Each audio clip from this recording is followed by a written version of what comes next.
Now we will solve concept assessment 9.3। 9.3 में हमने क्या करना है, ये एक केमिकल प्रॉपर्टीज़ बेस्ड आपकी जो असेसमेंट है वो है। जैसे फर्स्ट रिएक्शन जो है वो है हेलोजिनेशन ऑफ प्रोपीन। तो हेलोजिनेशन का मतलब है आप कोई हेलोजन ऐड करेंगे अपने प्रोडक्ट में। तो हेलोजन ऐड करने से जो रिजल्टेंट कंपाउंड है उसके अंदर एक हेलोजन अटैच होगा जहाँ पे भी आपका फंक्शनल ग्रुप या डबल बॉन्ड प्रेजेंट है। जैसे we have a 3 carbon chain means we have 1 propene और prop 1 इन। अब आप इसके अंदर जब ब्रोमीन ऐड करेंगे तो उसका रूल क्या होगा, जहाँ से डबल बॉन्ड रिमूव हुआ है ब्रोमीन के 2 एटम हैं, दोनों उन्हीं कार्बन के साथ लगेंगे। तो एक ब्रोमीन कार्बन 1 से लगेगा, एक कार्बन 2 से लगेगा। इसीलिए हमने अपनी चेन के अंदर CH3 को रिपीट किया है, CH एक Br इसके साथ लगाया। डबल बॉन्ड की जगह आप सिंगल बॉन्ड बनाएंगे। CH2 ऑलरेडी लिखा हुआ था, इसके साथ एक ब्रोमीन ऐड कर देंगे तो प्रोडक्ट बन जाएगी हमारी 1,2 डाइब्रोमो प्रोपेन। 1 और 2 इसलिए कि कार्बन 1 और 2 के ऊपर हमने ब्रोमीन को लगाया है। डाई ब्रोमो इसलिए, डाई मीन्स 2, 2 ब्रोमीन थे तो आप डाई लिखेंगे। इसी तरह अगर 3 होते तो हम ट्राई लिखते, यहाँ 2 है तो हमने लिखा डाई ब्रोमो। 3 कार्बन चेन थी तो ये एक प्रोपेन है। सेकेंड रिएक्शन भी बिल्कुल इसी तरह होगा कि इसमें आपके पास पोटेशियम परमैंगनेट है। So this type of test is known as Baeyer's test. इससे जो पीछे आपने रिएक्शन किया है इसको हम कहते हैं ब्रोमीन वाटर टेस्ट, क्योंकि जो ब्रोमीन है ये रेडिश ब्राउन कलर का लिक्विड है। जैसे ही आप इसको किसी अनसैचुरेटेड कंपाउंड में डालते हैं, यानी जिसमें डबल या ट्रिपल बॉन्ड हो, तो वो उसका ब्राउन कलर डिस्चार्ज कर देता है। ठीक है, अब मैं अपनी नेक्स्ट वीडियो में इसका रिएक्शन ब्रोमीन वाटर टेस्ट के साथ आपको ज़रूर शो करूँगी, आप उसको वहाँ से देखिएगा। Then you able to know कि अगर अनसैचुरेशन हो तो कंपाउंड का कलर रिलीज़ होता है। Same goes for potassium permanganate और KMnO4, इसको हम कहते हैं बेयर्स टेस्ट। जैसे ही आप किसी अनसैचुरेटेड कंपाउंड में जिसमें डबल बॉन्ड है इसमें KMnO4 को डालते हैं इन द प्रेजेंस ऑफ वाटर, क्योंकि आपने एक्वस सोल्यूशन बनाना है, तो रिजल्टेंट कंपाउंड में जहाँ पे भी डबल बॉन्ड है वहाँ पे एक OH ग्रुप अटैच हो जाएगा। जैसे कार्बन 1 जो है वो CH3 हमने ऐसे ही लिखा जो पहला लिखा हुआ है।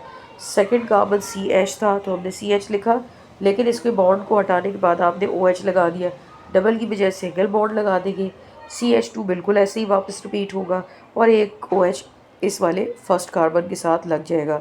तो जो नया कंपाउंड बनेगा वो कार्बन 1 और 2 पे फंक्शनल ग्रुप है तो आप लिखेंगे 1,2 और 3 कार्बन है इसमें तो आप लिखेंगे प्रोपेन डाइओल। डाइओल का मतलब है कि इसमें 2 बार हाइड्रोक्सिल ग्रुप है। इसको डाई हाइड्रोक्सी भी कह सकते हैं, इसको डाइओल भी कह सकते हैं। जो इसकी लेटेस्ट नेमिंग है उसके अकॉर्डिंग ये प्रोपेन 1,2 डाइओल है, क्योंकि प्रोपेन में 3 कार्बन्स होते हैं, यहाँ 3 कार्बन्स हैं। 1 और 2 पे इसके 2 OH ग्रुप्स हैं तो 1,2 डाइओल, ये इसका लेटेस्ट नेम है। इसके बाद मैग्नीज ऑक्साइड, ये KMnO4 से रिलीज़ होगा और जो रिमेनिंग हाइड्रोक्सिल ग्रुप्स रह गए हैं they will attach to the potassium ion और ये बना देंगे KOH।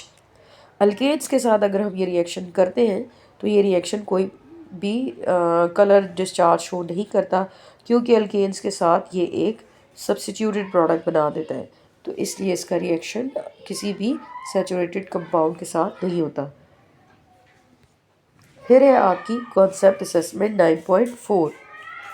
9.4 में अगेन आपके केमिकल रिएक्शंस हैं, जैसे हाइड्रोजिनेशन ऑफ प्रोपीन है। तो एक डबल बॉन्डेड कंपाउंड गिवन है with a 3 carbon chain. Whenever we had hydrogen तो आप हाइड्रोजन को इसके अंदर ऐड करें in the presence of nickel and 2 to 300 degree centigrade temperature.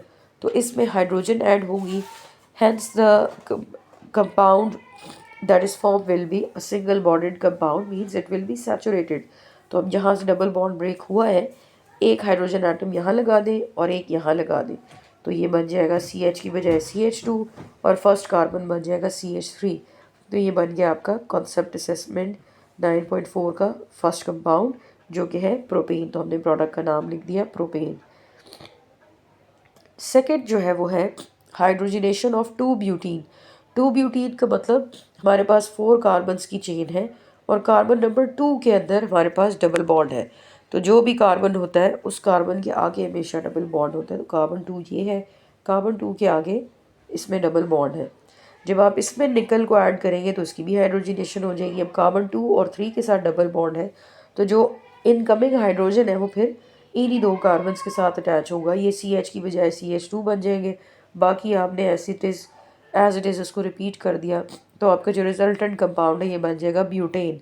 अब ये एक स्ट्रेट चेन अल्केन है, तो आप इसको एन ब्यूटेन भी कह सकते हैं। तो एन ब्यूटेन कहें या फिर सिंपल आप इसको ब्यूटेन कहें, ये एक ही बात है।